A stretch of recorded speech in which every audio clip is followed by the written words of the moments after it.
Assalamualaikum dan selamat pagi. Nama saya Siti Noradia binti Yub Abdul Hamid daripada OUM Temerloh Pahang. My matric card number is 890909556401. Okey, untuk task tugasan saya pada hari ini, adalah untuk assignment dalam pengurusan tingkah laku untuk kanak-kanak kecil, iaitu HBEC 2903 untuk Januari semester 2021. Untuk task ini, saya memilih teori pembelajaran sosial Bandura. Okey, untuk makluman, Bandura telah mencadangkan bahawa teori pembelajaran dan peniruan yang menolak anggapan teori tingkah laku tradisional. Ini disebabkan oleh teori pembelajaran tersebut gagal untuk mengambil kira perihal respon baru, iaitu proses melambat atau menyegerakan proses pengukuhan peniruan. Ramai antara ahli psikologi behavioris mendapati bahawa pelaziman operan memberi keterangan yang terhad tentang pembelajaran. Ada antara mereka yang telah meluaskan pandangan mereka tentang pembelajaran dengan menambah proses-proses kognitif seperti jangkaan, pemikiran dan kepercayaan yang tidak boleh diperhatikan secara langsung. Satu contoh tentang pandangan seperti ini ialah dikemukakan oleh Albert Bandura dalam teori kognitif sosial. Bandura percaya bahawa pandangan ahli teori behavioris tentang pembelajaran walaupun tepat tidaklah lengkap. Mereka hanya memberi sebahagian sahaja keterangan tentang pembelajaran dan tidak mengambil kira aspek-aspek penting, terutamanya pengaruh-pengaruh sosial di atas pembelajaran.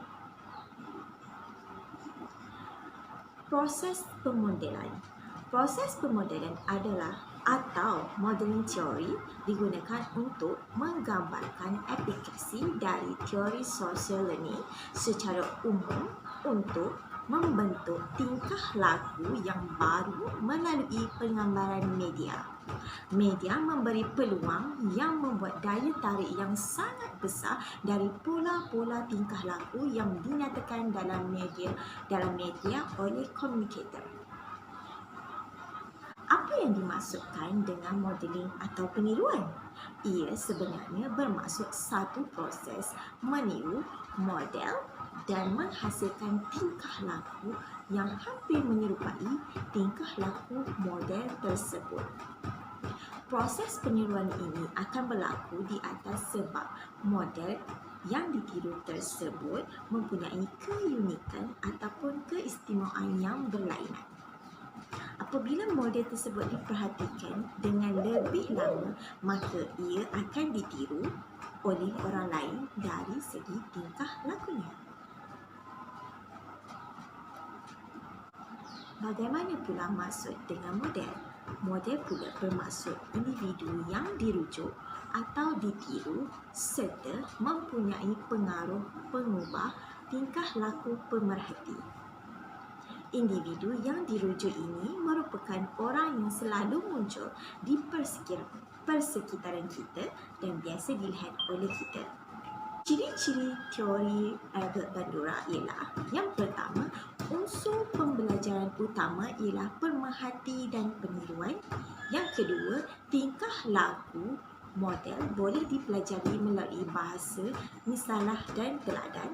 Dan yang ketiga, pelajar meniru sesuatu kemahiran daripada kecekapan demonstrasi guru sebagai model.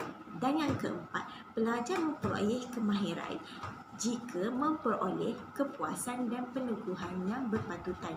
Dan terakhir, proses pembelajaran meliputi pemerhatian, peringatan, Peniruan dengan tingkah laku atau gerak balas yang sesuai diakhiri dengan penubuhan positif. Contoh eksperimen tersebut terbahagi kepada dua kumpulan kanak-kanak, kumpulan A dan kumpulan B. Kumpulan A, kanak-kanak tersebut disuruh memerhati sekumpulan dewasa memukul, menumbuk, menendang dan menjerit ke arah patung besar Bobo. Dan yang kedua, kumpulan yang kedua iaitu kumpulan B disuruh memerhati sekumpulan orang dewasa bermesra dengan patung besar Bobo. Hasil daripada eksperimen ini iaitu kumpulan A didapati kumpulan A hasilnya kanak-kanak tersebut meniru apa yang dilakukan oleh orang dewasa, malahan mereka lebih agresif. Malahan kumpulan kedua, kumpulan B, tidak menunjukkan sebarang tingkah laku agresif seperti kumpulan A. Rumusan daripada hasil eksperimen ini, tingkah laku kanak-kanak dipelajari melalui peniruan dan pemodelan. Untuk peniruan, terdapat 5 jenis peniruan. Yang pertama, peniruan langsung. Yang kedua, peniruan tidak langsung. Yang ketiga, peniruan gabungan. Keempat, peniruan sekat lakuan. Dan keempat, peniruan tersekat laluan.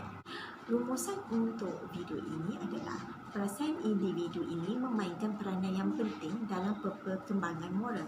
Oleh itu, teori Bandura mungkin sesuai dengan perkembangan moral pada awal kanak-kanak dan kurang jelas tentang perubahan serta cita rasa orang dewasa atau kanak-kanak remaja. Namun, teori ini amat penting kerana perkembangan moral kanak-kanak dipengaruhi oleh ibu bapa, rakan sebaya dan guru. Keputusan sosial yang dibuat di atas beberapa faktor iaitu standard pemilihan moral yang berdasarkan pengajaran moral aktiviti mereka. Kita perlu menciptakan model yang layak untuk ditiru dari masa ke semasa. Sekian, terima kasih. Bye.